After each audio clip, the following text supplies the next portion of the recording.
Continuamos estudiando el libro de Hechos y esta noche, este día, llegamos al capítulo 4. Leer este libro es refrescante para todas aquellas personas que quieran conocer un poco más de la historia de la iglesia. Los que quieran conocer el poder que había en la iglesia. Y conoces a hombres y mujeres, estos personajes que hicieron historia. Y los mismos nos desafían a hacer cosas a nosotros también. Comienza la hostilidad desde el título del sermón en Hechos 4, 1 al 22. La pregunta es, ¿qué hace usted cuando vienen los tiempos difíciles? ¿Cree usted que habrá tiempos difíciles en la vida? La respuesta es que sí. Los tiempos difíciles llegarán y serán, pero las personas valientes permanecerán. No hay mal que dure 100 años, dicen los abuelitos. Pero a veces nosotros vivimos con un miedo de que algo pueda pasarme, de que un desafío pueda tocar a mi puerta, de que tiempos difíciles puedan llegar a mi familia. Y vivimos con esa preocupación. En vez de vivir con esa preocupación de los tiempos difíciles, deberíamos estarnos entrenándonos para superar esos tiempos difíciles. Aprender siempre es un regalo, incluso cuando el dolor es el maestro.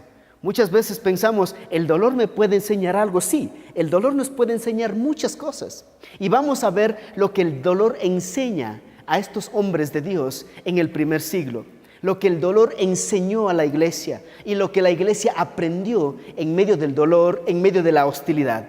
En el verso 1 al 3, los cristianos son arrestados. Dice, verso 1, hablando ellos al pueblo, vinieron sobre ellos los sacerdotes con el jefe de la guardia del templo y los saduceos resentidos de que enseñasen al pueblo y anunciasen en Jesús la resurrección de entre los muertos, les echaron mano y los pusieron en la cárcel hasta el día siguiente, porque ya era tarde.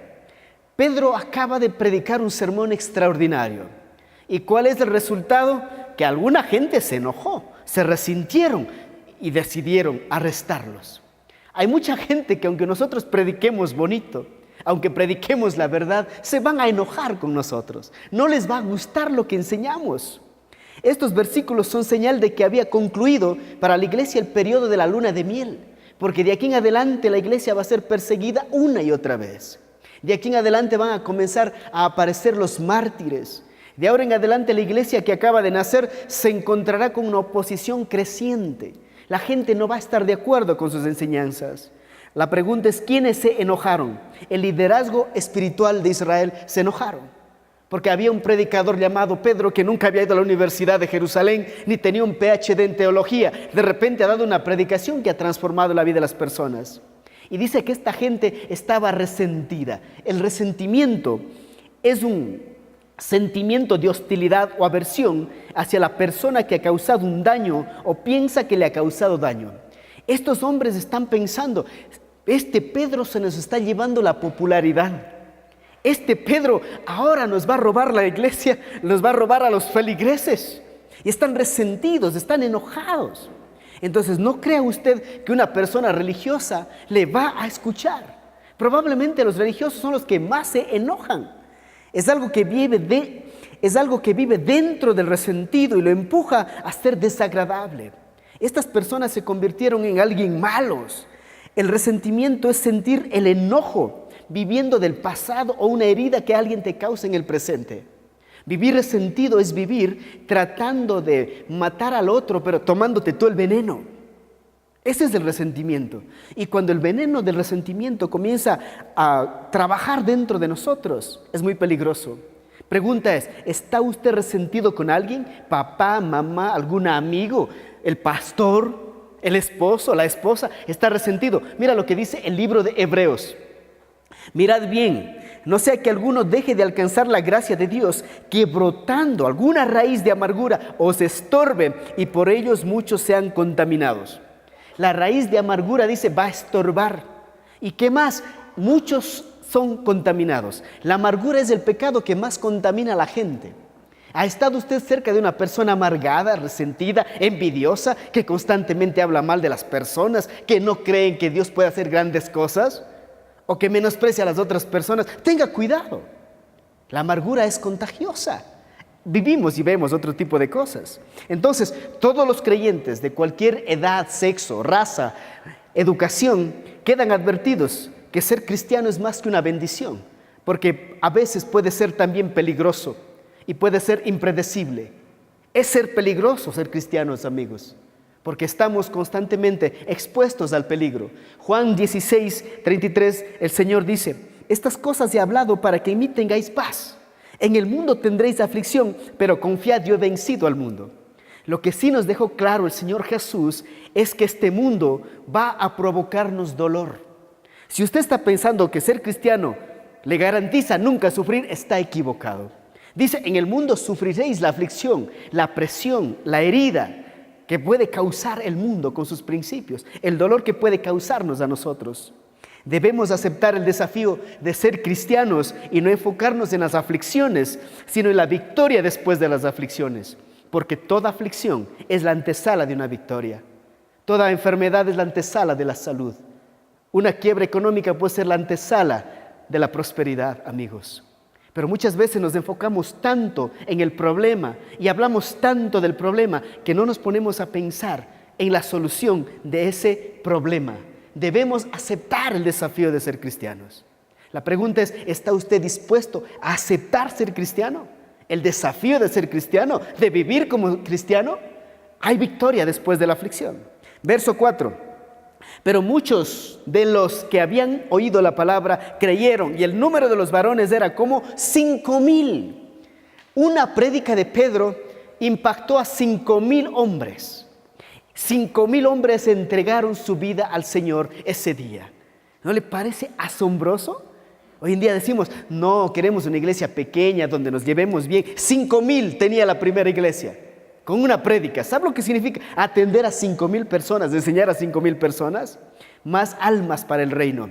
A pesar de la hostilidad, a pesar de la amargura, a pesar del resentimiento de los líderes, ellos entregaron su vida al Señor en medio de la persecución. Me gustan estos 5,000 porque son valientes. Han entregado su vida al Señor en medio de la oposición.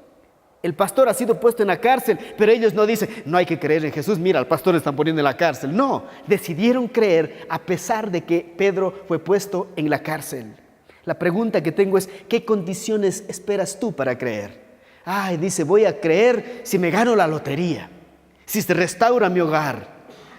Voy a creer si mi salud mejora. Voy a creer si mi suegra se va a vivir al África, no sé. Hay muchas excusas que ponemos nosotros para creer en el Señor. Y la pregunta es: ¿por qué no has creído? No existe momento perfecto para creer. Hoy es el día que tienes que creer, este momento. Versos 5 al 7.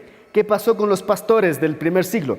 Aconteció el día siguiente que se reunieron en Jerusalén los gobernantes, los ancianos y los escribas, y el sumo sacerdote Anás y Caifás, y Juan y Alejandro, y todos los que eran de la familia de los sumos sacerdotes. Aquí está la crema innata de la sociedad, los líderes políticos y religiosos de la comunidad. Dice: y poniéndoles en medio les preguntaron: ¿con qué potestad o en qué nombre habéis hecho vosotros esto? ¿Saben lo que están diciendo ellos? ¿Quién les autorizó predicar? ¿Quién les autorizó a hablar de la palabra de Dios? Porque para hablar de Dios había que tener el permiso de ellos. Pero Pedro no tenía el permiso de los hombres, él tenía el permiso de Dios para hablar de Dios. Y muchos de nosotros vivimos pensando: pastor, ¿me da permiso para hablar de Jesús a mi vecino? No, el momento que usted comienza a pedir permiso para hablar del Señor a sus amigos, a sus vecinos, está equivocado. Dios le ha dado la autoridad para hablar del Señor porque usted ha creído en el Señor. El enemigo está dispuesto a utilizar todos los medios para detener el avance del reino de Dios. Eso aprendemos aquí. El enemigo quiere destruir a aquellos hombres que han decidido avanzar. Él no se preocupa en los que están sentados. Él no se preocupa en los que retroceden. El enemigo está atento a aquellos que están avanzando y va a tratar de ponerles el pie. En este caso, les ha encarcelado a estos dos hombres. El enemigo va a tratar de quitar tu negocio, va a tratar de destruir tu salud, va a tratar de dañar a tu familia, porque sabe que tú estás avanzando. La pregunta es: ¿qué haremos nosotros allí? Los gobernantes, los ancianos, los escribas, todos ellos reunidos tratando de impedir el avance del cristianismo. Y esa oposición tenía que enfrentar la primera iglesia. Del verso 8 al 12 vamos a ver la defensa de Pedro. ¿Cómo se defendió Pedro de estos hombres? Entonces Pedro, lleno del Espíritu Santo, les dijo: gobernantes del pueblo y ancianos de Israel. Este Pedro es increíble. Lo que vemos aquí es, cuando él es lleno del Espíritu Santo, se está cumpliendo una promesa que Jesús les hizo a ellos y nos hizo a nosotros. ¿Y sabe cuál era la promesa que Jesús hizo? Es esta promesa: mas cuando os entreguen, no os preocupéis por cómo hablaréis, porque en aquella hora os será dado lo que habéis de hablar, porque no sois vosotros los que habláis, sino el Espíritu de vuestro Padre que habla en vosotros. El Señor dijo: yo voy a estar con ustedes. Él les advirtió que iban a ser encarcelados, pero que no se preocupen por la cárcel y no se preocupen por la elocuencia. No se preocupen por lo que ustedes van a decir, porque yo les voy a dar palabras que decir en ese momento. Y muchos de nosotros pensamos: es que no estoy preparado, no conozco de teología, no sé de escatología y esas cosas raras. El momento que el Señor te pone a hablar, el Señor te dará las palabras. Mientras más en contacto estés con Él, arriésguese a hablar del Señor. Pedro experimentó el cumplimiento de las palabras de Jesús cuando se paró frente al Sanedrín. Estaba lleno del Espíritu Santo. Es una experiencia extraordinaria.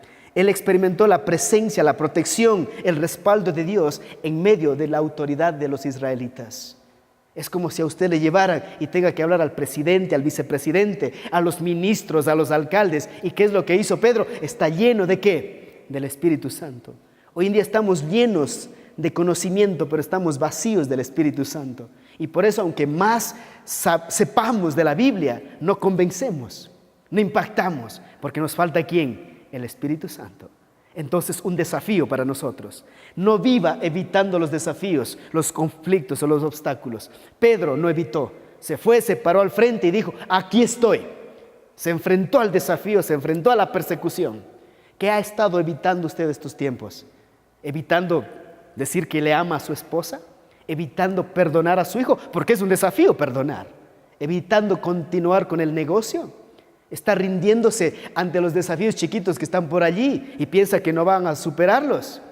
El Señor dice: no evites los desafíos. David vio la victoria cuando se enfrentó a Goliat. Josué conquistó la tierra prometida porque cruzó el Jordán, puso los pies sobre el agua. Esther salvó a Israel cuando se presentó ante el rey. Y estos hombres están viendo el poder del Evangelio porque se han arriesgado a predicar el Evangelio. Cuando tomamos los riesgos y damos el paso, veremos lo que Dios es capaz de hacer. Verso 9 del Hechos 4. Puesto que hoy se nos interroga, dice, cerca del beneficio hecho a un hombre enfermo, ¿de qué manera éste haya sido sanado? Sea notorio a todos vosotros y a todo el pueblo de Israel que en el nombre de Jesucristo de Nazaret, a quien vosotros crucificasteis y a quien Dios resucitó de los muertos, por él este hombre está en vuestra presencia sano. Este Jesús es la piedra reprobada por vosotros los edificadores, la cual ha venido a ser cabeza del ángulo. Lo que Pedro dice: en el nombre de Jesús ha ocurrido todo esto. No he sido yo, no ha sido mi predicación, ha sido Jesús. Cuando nosotros dejamos que Jesús obre en nosotros y a través de nosotros, podremos ver este tipo de cosas. El problema es que vivimos en una sociedad hedonista, que queremos nosotros llevarnos la gloria. Queremos que a nosotros nos vean cuán talentosos, cuán inteligentes, cuán guapos, cuán carismáticos somos. Pero Pedro dice: este hombre que estaba enfermo allí, nada más fue sanado porque Jesús así lo quiso. Porque en su nombre fue hecho esto, no con nosotros. Y Pedro ha pasado de la traición a la lealtad. Pedro ha pasado de la cobardía a la valentía. Pedro ha pasado de la duda a la fe. Porque antes negaba a Jesús y ahora ¿qué hace? Defiende a Jesús en frente de aquellos mismos hombres que crucificaron al Señor. Mira lo que dice en 1 de Pedro 2:6. Por lo cual también contiene la Escritura: he aquí pongo en Sión la piedra principal del ángulo, escogida, preciosa, y el que creyere en él no será avergonzado. Me encanta esta promesa. El que cree en él no será ¿qué? Avergonzado. ¿Y qué es lo primero que nosotros tenemos cuando vamos a predicar del Señor? Vergüenza, ¿no? Cuando vamos al tratado estamos así y golpeamos la puerta y esperamos: ojalá no esté nadie aquí. O queremos invitar a un amigo a la iglesia y tenemos vergüenza. Pero hay una promesa: que no seremos avergonzados. Dice Pero para los que no creen, la piedra que los edificadores desecharon ha venido a ser la cabeza del ángulo y piedra de tropiezo, roca que hace caer porque tropiezan en la palabra siendo desobedientes, a la cual fueron también destinados. No seremos avergonzados si predicamos del Señor, amigos. Una vida sin Cristo es una vida vacía, aunque usted le tenga todo. Eso está diciendo Pedro. Él es la piedra angular. Él es el cimiento de la iglesia. Él es el cimiento de la humanidad y de la vida de cualquier persona que decide creer en Él. No es algo en su vida, es todo en su vida.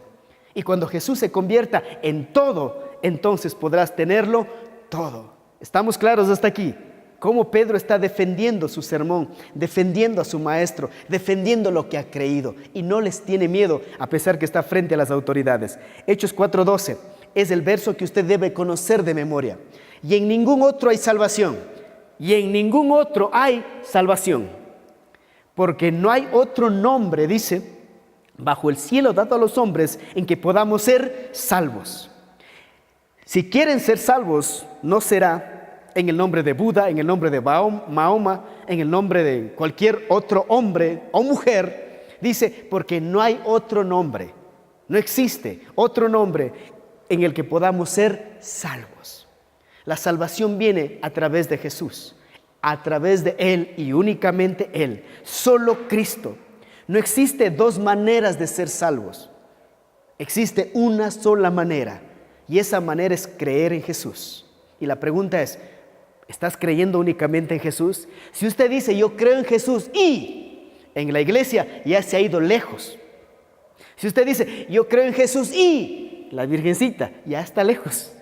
Si usted dice, yo creo en Jesús y Sancocho, Sancudo y San Remo, ya se ha ido más lejos todavía. Porque la gente dice, yo puedo creer en Jesús, todos los caminos llevan a Dios. Pedro dice, hay un solo camino. Verso 13 al 17. Entonces, viendo el denuedo de Pedro y de Juan, y sabiendo que eran hombres sin letras y del vulgo, se maravillaban y les reconocían que habían estado con Jesús. Increíble. Estos hombres ven y reconocen a Pedro ya no como un pescador, sino a alguien que caminó con Jesús. ¿Sabe? Ese es el desafío que tenemos nosotros. Que la gente cuando nos vea hablando, digan, yo creo que este tipo camina con Jesús. ¿Y por qué reconocieron? No solo por su forma de predicar, sino por su valentía, por su denuedo, por su forma de vida, por las cosas que hacía. Era evidente que este hombre había caminado con Jesús. La pregunta que tengo es, ¿hay evidencia en nuestra vida de que estamos caminando con Él? De que Él es nuestro compañero de viaje, de que Él es quien come con nosotros, va al trabajo con nosotros, duerme con nosotros. ¿Hay evidencia de eso? El mundo quiere ver más a Jesús que a nosotros. El mundo quiere ver realmente lo que Jesús está haciendo en nosotros. Mire lo que pasa. Reconocieron que habían estado con Cristo. En el libro de Juan 3:36 dice, el que cree en el Hijo tiene la vida eterna, pero el que rehúsa creer en el Hijo no verá la vida, sino que la ira de Dios está en él. Pero los que hemos creído, ¿qué mostramos? Mostramos vida, mostramos esperanza, amigos. Después de Juan 7:14 dice, mas la mitad de la fiesta subió Jesús al templo y enseñaba, y se maravillaban los judíos diciendo, ¿cómo sabe este letra sin haber estudiado? Escuche bien, tanto Pedro como Jesús impactaron a los eruditos, a los estudiosos, a los que tenían el título de PhD en teología, porque sus enseñanzas eran prácticas, sus enseñanzas llevaban a la meditación, llevaban al cambio. Entonces, por eso nosotros enseñamos la Biblia, porque yo también estoy convencido que la enseñanza de la palabra nos lleva al cambio, nos tiene que llevar a la meditación, a la transformación de nuestras vidas. Y la palabra tiene ese poder. Estos tipos están admirados de lo que Pedro está haciendo y estaban admirados también de lo que Jesús enseñaba. En el verso 14 dice, de Hechos 4, y viendo al hombre que había sido sanado, que estaba en pie con ellos, no podían decir nada en contra. Aquí hay algo increíble. Cuando el milagro es evidente, no hay argumento que lo pueda refutar. Ahí está el tipo caminando, es la evidencia. de que Dios está obrando. ¿Sabe? La Biblia dice que nosotros somos cartas abiertas al mundo. Nosotros somos los milagros visibles a este mundo de que Jesús existe. La pregunta es, ¿hay un milagro en tu vida que el mundo pueda ver? Y claro que debe haber ese milagro. El milagro primero del nacer de nuevo, de la conversión, de la nueva vida que vivimos, de la nueva forma de pensar que tenemos. Es un milagro. Porque ya no pensamos como ellos, no vivimos como ellos, no hacemos lo que ellos hacen. Y ya es un milagro. Y la gente tiene que ver milagros que Jesús hace cada día en nuestras vidas. Pregunta una vez más, ¿hay evidencia de un milagro en tu vida? ¿Qué milagro ha hecho el Señor? ¿Acaso no eras pecador camino al infierno? ¿Acaso no vivías como todos los demás y ahora vives diferente? Eso es un milagro. Ese es un milagro. El verso 15 dice, entonces les ordenaron que saliesen del concilio y conferenciaban entre sí. Parecen políticos estos en la asamblea, ¿no? Hablando entre ellos, conferenciando y viendo a los asesores, preguntando al uno, preguntando al otro, diciendo, ¿qué haremos con estos hombres? Ahí están ellos en el estrado y ahí están caminando ellos en la corte. ¿Qué hacemos con este Pedro? Increíble. Hoy en día los cristianos no nos toman en cuenta. No nos dicen qué hacemos con ellos. Porque no tenemos el impacto. ¿Y sabe por qué no tenemos el impacto? Porque no somos valientes. Porque no nos inmiscuimos en las cosas que tenemos que inmiscuirnos. En los asuntos reales de nuestro país. Dice, porque de cierto señal manifiesta ha sido hecha por ellos. Wow, dice, no podemos negar lo que ha pasado. Increíble. Notoria a todos que moran en Jerusalén y no lo podemos negar. ¿Se puede imaginar? Los acusadores están diciendo, no podemos negar. No podemos negar. En dos palabras, los acusadores no tenían nada que decir, no tenían nada en contra de Pedro.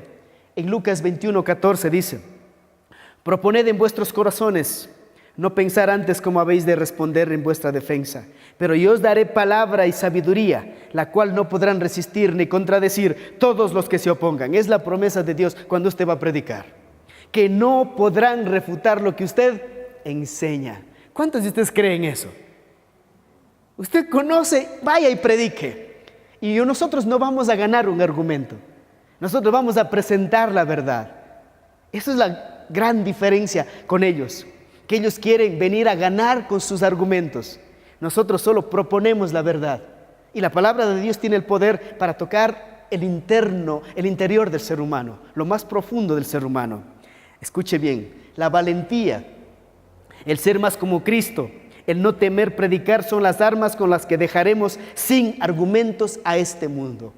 Porque estos son los argumentos de Pedro. Él es valiente, no teme predicar. El arma ha sido la verdad. Hay un milagro que nadie puede negar. Ante eso, ¿cómo puedes callar? ¿Cómo puedes no creer ante esa evidencia? Pedro es increíble a la hora de predicar. Era valiente. ¿Qué ha pasado en su vida? Antes negaba, ahora predica. Es que ha tenido un encuentro más personal con Cristo. Ha caminado más cerca con Él. Ha visto al Cristo resucitado. Y eso ha cambiado su vida. Verso 17, ¿qué hicieron? Sin embargo, para que no se divulgue más entre el pueblo, amenazándoles para que no hablen de aquí en adelante a hombre alguno en este nombre. Lo único que pudieron hacer es amenazarles. No hablen más de Cristo. Si usted, yo le digo esto, no hable de Cristo, usted va a decir, ay, por fin ya no voy a tener que hablar de Jesús. Estos hombres han sido amenazados para que no hablen de Jesús. Verso 18 al 22, así los intimidaron. Y llamándoles les intimaron en que en ninguna manera hablasen ni enseñasen el nombre de Jesús. Hoy la iglesia enfrenta la misma realidad. En muchos países los cristianos son asesinados. Mira lo que dice, el problema no es cuánto quienes prohíban hablar de Jesús, sino cómo reaccionamos nosotros ante sus prohibiciones. ¿Cómo vamos a reaccionar cuando nos prohíben hablar de Jesús? ¿Qué vamos a hacer? A Pedro no le importó eso. Dijo, ustedes no me pueden prohibir decir lo que yo creo. Y hoy en día la sociedad, la política, los gobiernos están tratando de callarnos con leyes creadas por los hombres para que no hablemos de Jesús. ¿Creen que debemos hacer caso a eso? No, porque Pedro no lo hizo.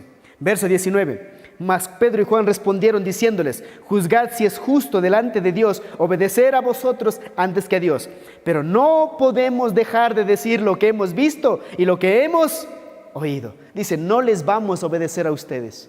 Nosotros vamos a continuar hablando de Jesús. Todo cristiano tiene una leyenda personal que cumplir. Y esa leyenda debe ser: nada me va a impedir hablar de Cristo. Nada.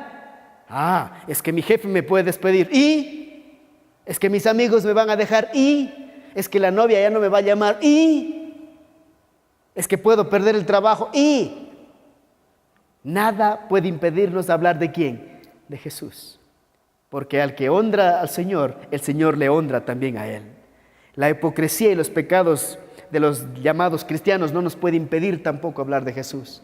Porque usted dice, no se imagina cómo está el cristianismo. ¿Qué voy a hablar de Jesús? A mí, ¿qué me importa cómo está el cristianismo? Si yo sé quién es Cristo, tengo que seguir hablando de Él.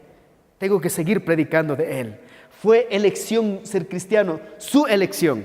Entonces, si usted ha elegido ser cristiano, predique de ese Cristo en el cual ha creído.